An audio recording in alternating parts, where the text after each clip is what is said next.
예전에 제가 타지키스탄으로 선교를 갔을 때 일입니다. 정부 고위 관료 자녀 결혼식에 초대를 받았습니다. 가봤더니 세계에서 가장 가난한 나라 가운데 한 나라였지만 정부 고위 관료 그 자녀는 그 자녀 결혼식은 상상을 초월했습니다. 그들은 아주 특별한 초대 문화를 갖고 있더라고요. 이 부를 갖고 있는 사람들은 결혼식을 3일 동안 3번 반복하고 3번 사람들을 초대하는 겁니다. 첫날은 고향에 가서 결혼식을 하는데 일가 친척들과 고향 사람들을 불러서 결혼을 하고, 두 번째는 수도에서 지인들과 또 나라의 각 분야의 인사들을 초청해서 결혼식을 하고, 마지막 날에는 주변 나라 관료들, 외교관들을 초대해서 결혼식을 하더라고요. 3일 동안 3번 결혼식을 하면서 3번 사람들을 초청하더라고요. 저는 둘째 날에 초대를 받았었죠. 여러분이 살아오면서 가장 기억에 남는 초대는 어떤 것이었습니까? 성경을 보면 주님께서 우리를 놀랍게 초대하신 것을 확인할 수가 있습니다. 크게 3가지 초청을 우리에게 하신 것을 알 수 있습니다. 첫 번째는 어떤 초청입니까? 내게로 와라 라는 초청입니다. 내게로 와라. 마태복음 11장 28절에 수고하고 무거운 짐진 자들아 다 내게로 오라, 내가 너희를 쉬게 하리라. 요한복음 8장 32절에 진리를 알지니 진리가 너희를 자유케 하리라. 인생의 수고하고 무거운 짐으로 고통받는 사람들 다 오라, 내가 쉼을 주리라. 죄와 저주와 두려움에 묶여있는 사람들 내가 해방을 주리라. 그러니 내게로 오라 라고 초청하셨습니다. 여러분은 그 초청에 응답하셨습니까? 오늘 몸은 와 있지만 마음도 그 초청에 응답하셨습니까? 수고하고 무거운 짐을 아직도 여러분이 짊어지고 고통받고 있지 않습니까? 아직도 무언가에 종으로 매여 있지 않습니까? 두려움에 매여 있지 않습니까? 두 번째 주님의 초청이 있습니다. 나를 따르라 라는 초청입니다. 주님께서 어부였던 베드로 안드레를 부르셨습니다. 나를 따르라. 세간에 앉아있던 마테오와 레이도 부르셨습니다. 나를 따르라. 주님께 찾아온 헬라인에게도 초청하셨습니다. 나를 따르라. 여러분, 나를 따르라 라는 초청의 의미는 무엇입니까? 너 인생의 목적이 바뀌어야 된다. 너의 가치가 달라져야 된다. 너 인생의 방향이 달라져야 된다 라는 것 아니겠습니까? 주님께 오는 것만으로 안 됩니다. 달라져야 됩니다. 인생의 방향이 달라져야 됩니다. 가치가 달라져야 됩니다. 오늘 여러분은 그 초청에 응답하셨습니까? 주님 잘 따르고 계십니까? 여러분의 가치는 저 세상에 있는 불신자들하고 다릅니까? 아직도 누구보다 더 잘 나가는 것, 성공하는 것, 많이 갖는 것, 많이 누리는 것, 해보고 싶은 것 다 해보는 것, 그것이 여러분의 중요한 가치가 아닙니까? 세 번째 주님의 초청이 있습니다. 내 안에 거하라 라는 초청입니다. 여러분, 예수님께서 십자가 고난을 앞두셨습니다. 제자들과 마지막 식사를 하십니다. 주님께서 여러 말씀을 하십니다. 제자들 발 씻겨주시면서 너희도 이처럼 발을 씻겨야 된다. 서로 사랑해야 된다. 또 충격적인 말씀도 하셨습니다. 너희 중에 하나가 나를 팔 것이다. 그러면서 주님이 아주 중요한 초대를 하나 하셨습니다. 내 안에 거하라. 오늘 4절 말씀, 내 안에 거하라 라고 초대하셨습니다. 여러분, 주목할 점은 공생애를 시작하실 땐 주님께서 나를 따르라고 초대하셨지만 공생애를 마치실 때는 주님이 내 안에 거하라 라고 초대하셨다라는 거예요. 또 주목해야 될 점은 주님은 내 곁에 와서 나에게 머물러 라고 초대하신 것이 아니라 내 안에 거하라, 나에게 와서 내 옆에 있어 라고 초대하신 것이 아니라 내 안에 거하라 라고 초대하셨다라는 겁니다. 제가 작년에 안식월을 보낼 때 한라산 등반을 한 적이 있습니다. 한라산 등반할 때 여러 코스가 있습니다. 가장 짧은 코스를 택했습니다. 가장 빨리 올라갈 수 있는 코스를 택했습니다. 빨리 올라가는 대신 대가를 치러야 합니다. 숨이 턱까지 차고 가슴이 터질 것 같은 고통을 참으면서 끝까지 가파른 길을 올라가야 되는 대가를 치러야 합니다. 땀을 뻘뻘 흘리면서 올라가고 있을 때 인상 깊은 모습을 봤습니다. 어느 아버지가 자기 아기를 가슴에 안고 올라가는 거예요. 땀을 뻘뻘 흘리면서 올라가는데 정말 재미난 것은 아버지는 땀을 뻘뻘 흘리면서 올라가는데 아기는 세상에서 그렇게 평안한 모습으로 새근새근 잠자고 있는 겁니다. 아, 저게 주님 안에 있는 거지. 그런 마음이 들었어요. 오늘 주님께서 우리를 초청하십니다. 내 안에 거하라고. 내게 와서 내 곁에 머무는 수준이 아니라 내 안에 거하라고 초청하고 있습니다. 이 초청은 놀라운 초청입니다. 여러분, 남아프리카의 성자라고 불리는 앤드류 머레이라는 분이 있습니다. 그분이 쓴 보석 같은 책이 있습니다. 제목이 예수님을 깊이 경험하라라는 제목의 책입니다. 그는 그 책에서 이렇게 얘기합니다. 주님의 환대는 가장 진실하고 주님의 자비는 가장 완전하고 주님의 사랑은 세상 무엇보다도 달콤하다. 그러니 내 안에 거하라고 하시는 주님의 초대는 너무나 놀라운 초대다라는 것입니다. 그리고 이어서 이렇게 말합니다. 내게로 오라고 하신 말씀에 순종했을 때 맛보는 것이 한 방울의 물뿐이라면 내 안에 거하라고 하는 그 초청에 순종했을 때 맛볼 수 있는 것은 인생의 모든 목마름을 해결할 수 있는 풍성한 강물이다 라고 했습니다. 주님 안에 거하는 것은 너무나 놀라운 초청이요 축복이다라는 것입니다. 오늘 말씀을 보면 예수님께서 내 안에 거하라는 초대에 응답하는 것이 얼마나 중요한지 말씀하셨지요. 5절에 내 안에 거하지 않고는 아무것도 할 수 없다라고 하셨습니다. 6절에 내 안에 거하지 않으면 버려져 불타는 마른 가지처럼 될 것이다 라고 했습니다. 7절에 내 안에 거하면 구할 때 원하는 대로 다 얻게 되리라 라고 하셨습니다. 얼마나 놀라운 초청입니까? 여러분은 그 초청에 응답하셨습니까? 여러분은 주님 안에 거하고 계십니까? 기독교 신앙은 그저 원하는 것 없고 돌아서서 내 마음대로 살아가는 종교가 아닙니다. 기독교 신앙은 은혜로 구원받은 성도가 영이신 주님 안에 거하며 살아가는 것입니다. 이것은 대단히 중요합니다. 간혹 예수를 믿지만 마음이 어려운 분이 있습니다. 그래서 때로 항변하기도 합니다. 아니, 예수를 믿는데 왜 이렇게 안 풀리는 거야, 인생이. 예수를 믿는데 왜 이렇게 막히는 거야. 예수를 믿는데도 왜 이렇게 꼬이기만 하는 거야. 하는 일마다 실패만 하는 거야. 이렇게 항변하는 분들이 계십니다. 왜 그럴까요? 그 모습을 바라보는 목회자 마음도 힘듭니다. 목회를 할 때 겪는 어려움 가운데 하나는 성도들이 겪는 고통이, 그 어려움이 꼭 내 어려움 같은 거예요. 그래서 마음이 어려운 겁니다. 왜 그럴까요? 왜 예수를 믿는데도 그렇게 꼬이기만 하고 막히기만 하는 걸까요? 중요한 이유가 있습니다.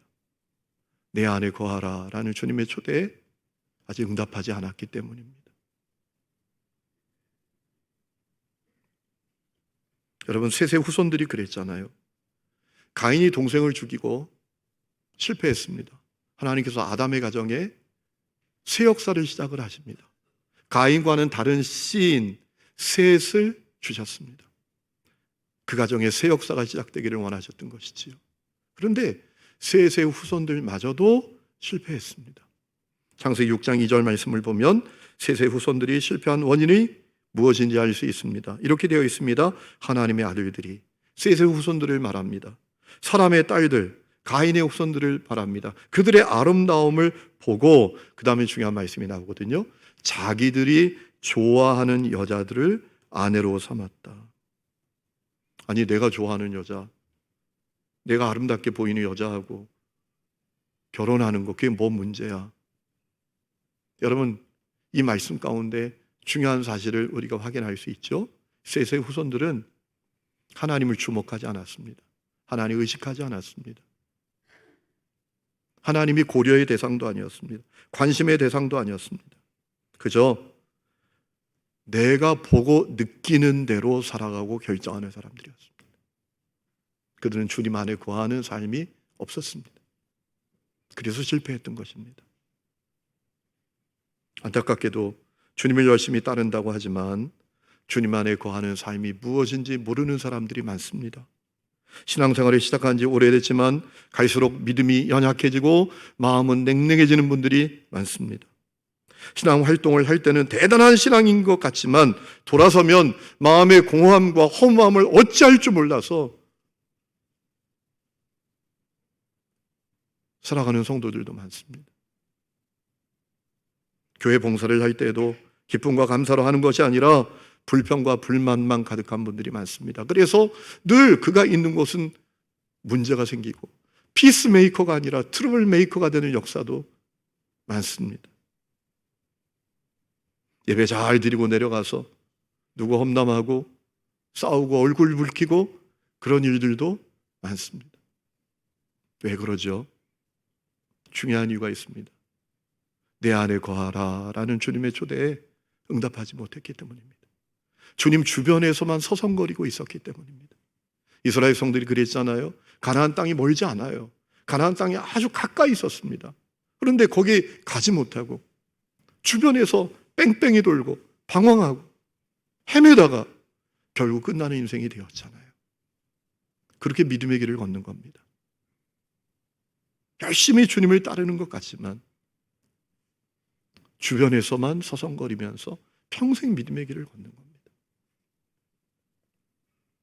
저는 우리 하나님교회 성도들이 내 안에 거하라 라고 하시는 그 주님의 초대에 다 응답하는 분들이 되시기를 축원합니다. 여러분, 주님 안에 거하는 삶은 얼마나 놀랍습니까?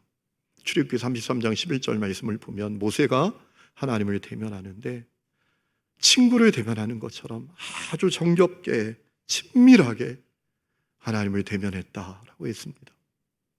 여러분, 그 모습이 얼마나 아름다웠는지요?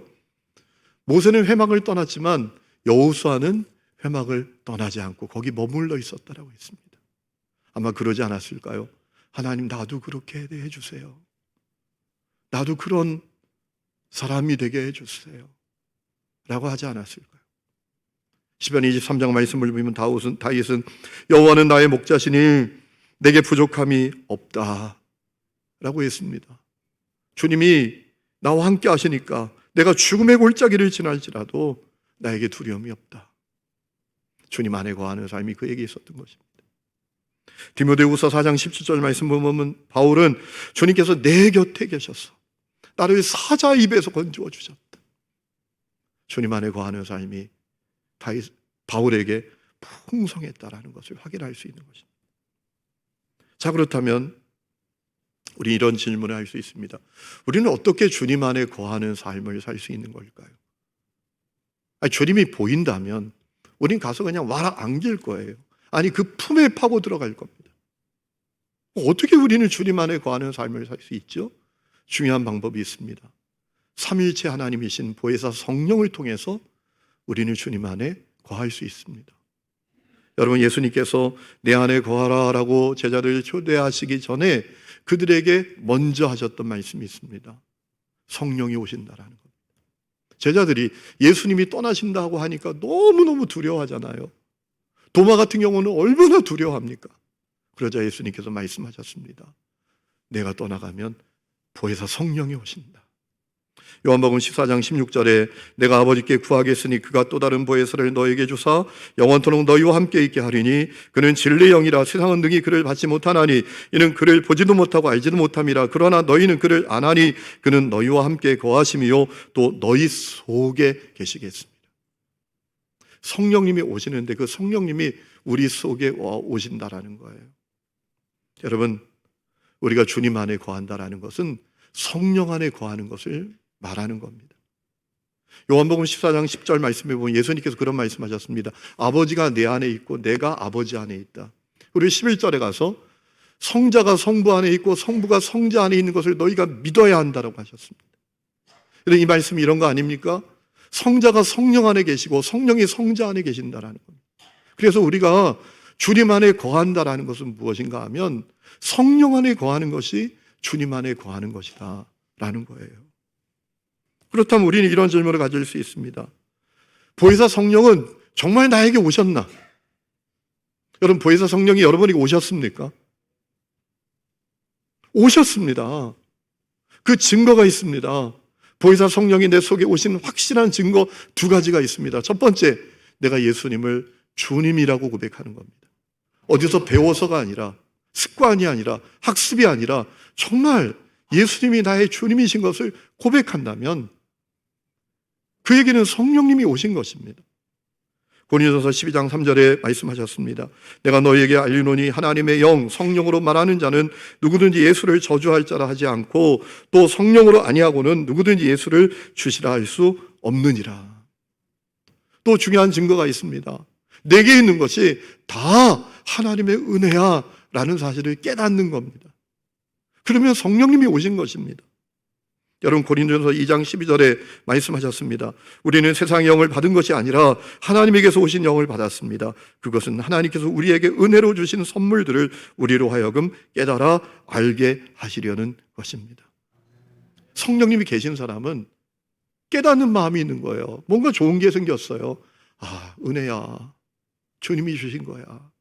이거 다 은혜야. 이 고백을 갖게 된다라는 겁니다. 성경학교 끝났을 때 우리 교회 젊은 집사님 한 분이 로비에서 저를 만났는데 목사님 드릴 말씀이 있어요 라고 하는 거예요. 이 얘기가 이런 얘기입니다. 그 집에 아이가 초등학교 2학년입니다. 성경학교 마치고 집에 왔어요.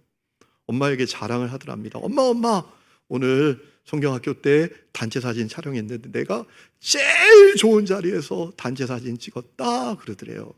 어떤 자리에 그랬더니 담임 목사님 옆자리라고 하더래요. 얼마나 참 귀여운지. 여러분 초등학교 2학년짜리 아이도 성령님이 그 속에 오시니 내게 있는 것이 하나님의 은혜라는 사실을 깨닫는 겁니다.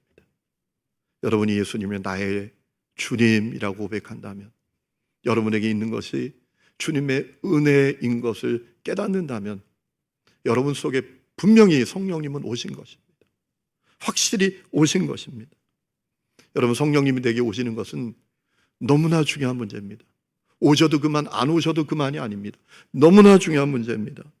로마서 8장 9절에 보면 내게 성령이 없으면 나는 그리스도의 사람이 아니다 라고 했습니다. 고린도서 3장 16절 말씀을 보면 내게 성령이 오심으로 말미암아 내가 주님이 거하시는 집이 된다, 성전이 된다 라고 했습니다. 요한복음 14장 26절 성령께서 나를 가르치신다, 나에게 최고의 선생님이 되신다라고 했습니다. 로마서 8장 26절에 성령께서 나의 연약함을 도우신다라고 했습니다. 성령님이 나에게 최고의 백이 되신다라는 겁니다.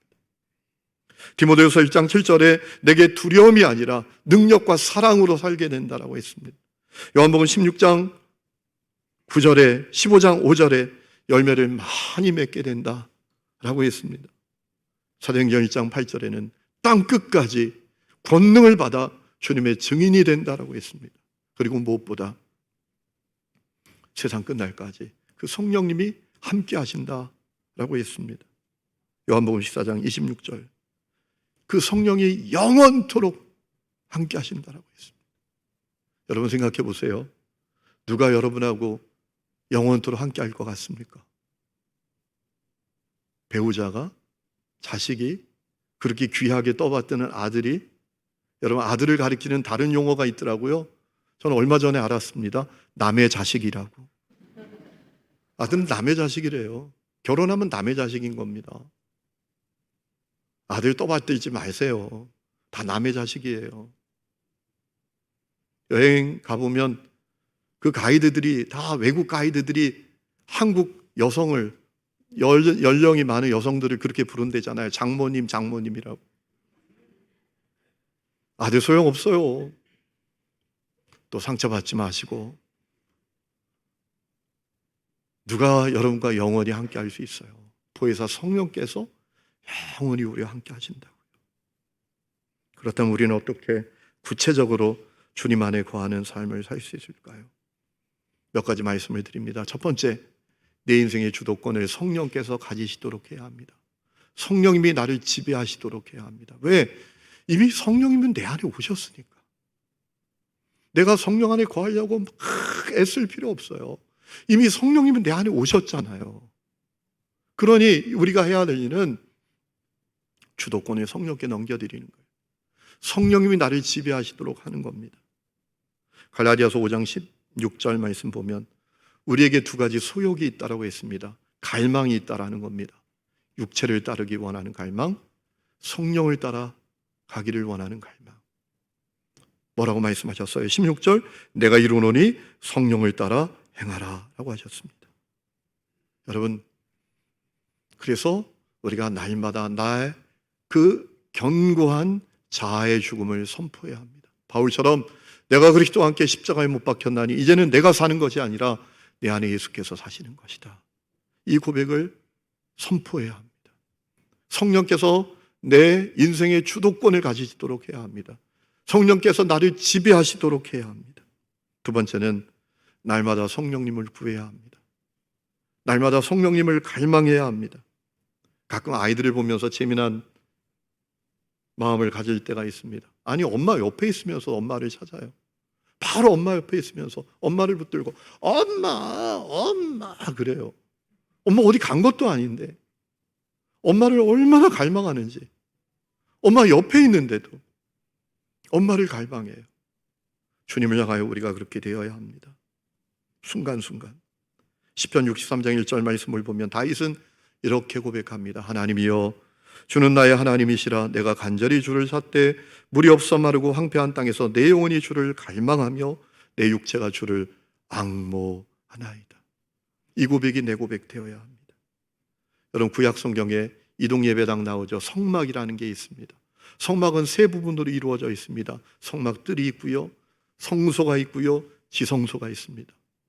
성소에 중요한 것이 많습니다. 지성소에 가장 중요한 하나님이 임재하시는 법궤가 있고, 성소에도 중요한 게 많습니다. 촛대가 있습니다. 분향하는 단이 있습니다. 분향단이 있습니다. 떡상이 있습니다. 여러분, 그 촛대, 금촛대의 핵심은 뭡니까?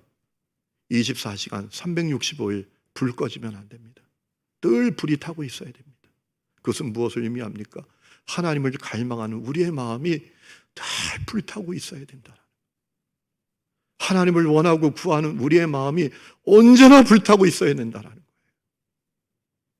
예배 마치고 갈 때 성령님 오늘 좋았어요, 다음 주에 또 봐요, 이래서는 아니라는 거예요. 324시간 성령님을 원하고 성령님을 구하고 성령님을 갈망해야 한다라는 거예요. 앤드류 머레이가 이런 이야기를 했습니다. 주님을 구하는데 시간을 들이지 않으면 주님 안에 거하는 것을 기대해서는 안 된다라는 겁니다. 주님을 구하는데 시간을 투자해야 된다라는 겁니다. 날마다 시시때때로 주님을 구하고 주님을 먹고 살아야 된다라는 겁니다. 요한복음 6장 53절에 말씀하셨습니다. 내가 진실로 진실로 너희에게 이르노니 인자의 살을 먹지 않고 인자의 피를 마시지 않으면 너희 속에 생명이 없느니라. 내 살은 참된 양식이고 내 피는 참된 음료다라고 했습니다. 사람이 생명 유지하기 위해서 한 달에 한 번, 일주일에 한 번 밥 먹고 됩니까? 계속 먹어야 되죠. 우리가 날마다 성령님을 구하고 성령님을 갈망하고 성령님을 원하고 살아야 된다는 겁니다. 그러기 위해서 우리에게 날마다 예배하는 삶이 있어야 합니다. 우리 매일매일의 삶에 찬미의 예배가 있어야 합니다. 하나님을 높이는 예배가 있어야 됩니다.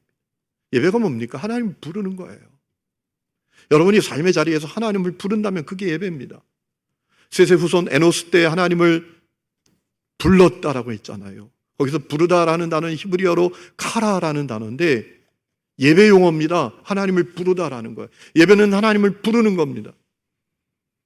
매일매일 여러분의 삶에 예배가 있어요. 세 번째는 날마다 말씀을 묵상하고 기도하며 주님과 더욱 가까이 대면하고 독대하는 시간을 가져야 합니다. 여러분이 기도하는 시간, 말씀을 묵상하는 시간은 주님과 독대하는 시간입니다. 주님과 깊이 대면하는 시간입니다. 매일매일 주님과 독대하고 대변하는 시간이 필요합니다. 여러분, 마가복음 4장 34절 말씀을 보면 주님께서 혼자 계실 때 제자들에게 말씀의 비밀을 풀어서 알려주신 것을 확인할 수 있습니다. 우리 매일매일 주님과 나 혼자 있는 시간, 독대하는 시간, 주님과 대면하는 시간을 가져야 합니다. 네 번째는 우리의 생각을 분별해야 합니다. 왜냐하면 우리 안에 내주하시는 성령께서 우리 생각을 통해서 우리에게 말씀하시기 때문입니다. 여러분, 요한복음 14장 26절 말씀하셨습니다. 보혜사 곧 아버지께서 내 이름으로 보내실 성령, 그가 너희에게 모든 것을 가르치고 내가 너희에게 말한 모든 것을 생각나게 하리라. 우리 생각을 통해서 말씀하신다라는 거예요. 그래서 우리 생각을 분별해야 돼요. 이것이 성령의 생각인지, 이것이 마귀가 주는 생각인지, 이것이 내 생각인지 분별하고, 성령의 생각을 붙들고 마귀 생각은 물리치고 내 생각은 쳐서 복종시켜야 합니다. 하루에도 수십 번 마귀가 주는 생각이 우리에게 찾아와요. 어떨 때는 다 포기해버릴까? 확 죽어버릴까? 인생을 확 놓아버릴까? 이런 생각도 찾아오고, 어떨 때는 세상에서 내가 가장 한심스러운 인생이고 가장 비참한 인생인 것 같은 생각도 찾아오고, 때로는 누가 그렇게 믿고 그런 마음도 찾아오죠. 생각을 잘 분별해야 돼요. 마지막 다섯 번째는 죄에서 돌아서야 합니다. 왜냐하면 죄가 주님 안에 거하는 것을 방해합니다. 주님과 나 사이에 장벽을 만듭니다. 요한일서 1장 6절 7절에 말씀하셨습니다. 우리가 하나님과 사귐이 있다고 말하면서 그대로 어둠 속에서 살아가면 우리는 거짓말을 하는 것이고 진리를 행하지 않는 것입니다. 그러나 하나님께서 빛 가운데 계신 것과 같이 우리가 빛 가운데 살아가면 우리는 서로 사귐을 갖게 되고 하나님의 아들 예수의 피가 우리를 모든 죄에서 깨끗하게 해주십니다. 주님과 친밀한 사귐, 주님 안에 거하는 삶이 있다면 죄에서 돌아서야 된다. 오늘 말씀을 준비하면서 문득 그런 생각이 들었습니다.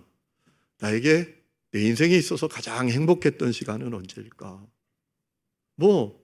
금방 생각이 났습니다.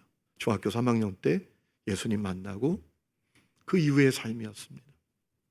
그런데 반대로 생각해 보면 전혀 행복한 시간이 아닙니다.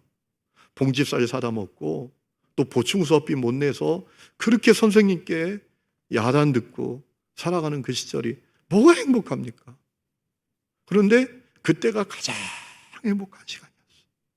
왜냐하면 그 어느 때보다도 주님 안에 깊이 거하는 시간이었기 때문입니다. 세상을 원망하고 인생을 저주하면서 살던 소년이 예수님 만나니까 너무 좋았어요. 예수님께서 내 보호자가 되시고 예수님께서 내 친구가 되신다. 이게 너무너무 기쁜 거예요. 감사한 거예요. 너무 행복했습니다. 아침에 학교에 갈 때 교회에 들려서 기도하고 가고, 끝날 때 또 교회에 들려서 기도하고 와요. 집에서 바로 학교 가면 이만큼 가면 됩니다. 그런데 교회에 들렸다 가려면 이렇게 가야 합니다. 그런데 미리 준비가 되는 거예요. 부모님도 함께 살지 않았어요. 그런데 그 어린 아이가 미리 준비가 되는 거예요. 일어나지고요. 준비가 되어서 교회 가서 기도하고 가야지. 그러고 기도하고 학교 가고, 끝나면 또 입시를 아주 중요하게 여기는 학교였습니다. 지방에서 명문이라고 생각하는 그런 학교였는데, 그래서 고등학교 1학년 때부터 야자를 시킵니다. 1학년은 10시 20분, 2학년은 10시 40분, 3학년은 11시에 끝내줍니다. 그 밤에 끝나도 또 교회 가서 기도하고 집에 가는 겁니다. 매일 밤 금요철야를 합니다. 주일 새벽에는 친구들하고 원주 의료원에 가서 병원 전도합니다. 한 달에 한 번 저 원주 태장동에 가면 국군병원이 있습니다. 전방에서 다리 잘리고 손 잘리고 눈 멀고 후송원 그 군인 환자들이 많이 누워 있습니다. 그들에게 가서 복음을 전하고, 점심때 믿는 친구들과 만나서 함께 기도하는 모임을 갖고, 그것이 너무 행복했어요. 그때는 목사도 아니었잖아요. 주님 안에 깊이 거하는 그 시간, 힘들고 어려웠지만 봉지쌀 사다 먹고 보충학습비 몇만 원을 못 내서 선생님께 그렇게 야단 맞고, 그런 시절이었어도 너무나 행복했습니다. 여러분, 미국에서 생활하는 우리 김백호 형제 있지 않습니까? 우리 교회 출신인데요. 제가 미국에 갔을 때 그 형제를 만났을 때 들은 얘기입니다. 하루는 교회 형하고 집을 얻어서 같이 사는데, 이 형이 노숙자 할아버지를 집에 데리고 온 거예요. 냄새가 얼마나 나는지, 그분을 씻겨도 고약한 냄새가 떠나지 않는 거예요. 그 형이 원망스러웠대요. 왜 노숙자 할아버지를 집에 데리고 온 거야? 이런 원망스러운 마음을 들다가 문득 저 모습이 영적으로 내 모습이었는데, 내가 영적으로 노숙자 같았는데, 마음 둘 때를 모르고 갈 곳을 모르고 죄에 찌들어 살던 내가 그런 사람이었는데, 그런 주님이 나를 초대해 주시고 씻겨 주시고 내가 그런 은혜를 받았는데 생각해서 그 영을 원망하는 마음을 회개했었다라고 하더라고요. 성도 여러분, 우리가 할 수 없는 죄인이었습니다. 죄와 저주 가운데 살던 사람이었습니다. 죄의 악취로 찌들어 살던 인생이었습니다. 그런데 그 죄인을 주님께서 초대해 주셨어요. 구원해 주셨어요. 그리고 내 안에 거하라고 초대하셨습니다. 그리고 그 주님 안에 거할 때 세상이 줄 수 없는 행복과 생명과 능력 아래에서 살아갈 수 있는 놀라운 복을 주셨습니다. 여러분, 이 복이라고 보여지는 눈이 여러분에게 열려질 수 있기를 축원합니다. 그리하여 내 안에 거하라 라고 오늘도 초대하시는 그 주님의 부름에 다 응답하는 성도들 될 수 있기를 주의 이름으로 축원합니다. 우리 이 시간에 찬양 부르고 기도하는 시간을 가지면 좋겠습니다. 제목이 주 예수 나의 산소망이라는 찬양입니다. 제가 이 찬양을 주일 오늘 준비하면서 이렇게 찾아서 부르게 됐는데요, 가사가 얼마나 은혜가 되는지요. 이 찬양을 부르다가 목양실에서 한참을 울었던 적이 있습니다. 너무 이 가사 너무 은혜로운 가사입니다. 여러분의 신앙의 고백으로 주님께 올려드리면서 찬양합시다.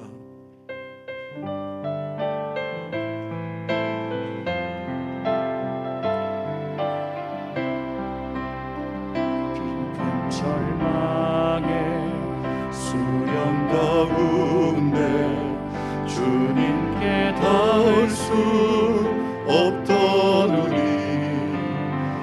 어두운 밤 중에 하늘을 향해 주의 이름 나 부르네. 어둠을 뚫고 오신 주 살아 나의 절망 거두셨네. 주님의 공로 다 이루셨네. 주 예수 나의 산소망, 그 누가 주의 자비가 한없는 은혜 증명을 영광을 떠나 이 땅에 오신 죄가 되신 구주 예수.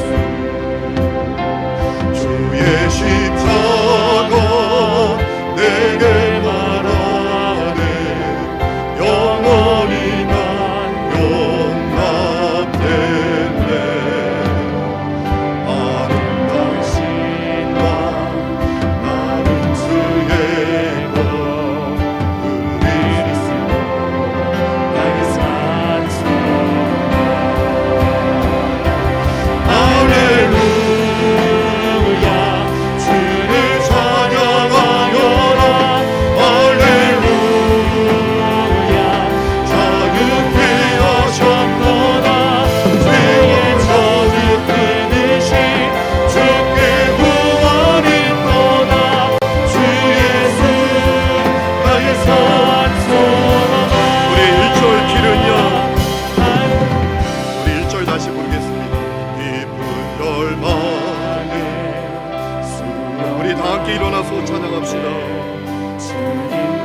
수 없는 죄인을 사랑하사 구원해 주시고 내게로 오라고 초대해 주심을 감사합니다.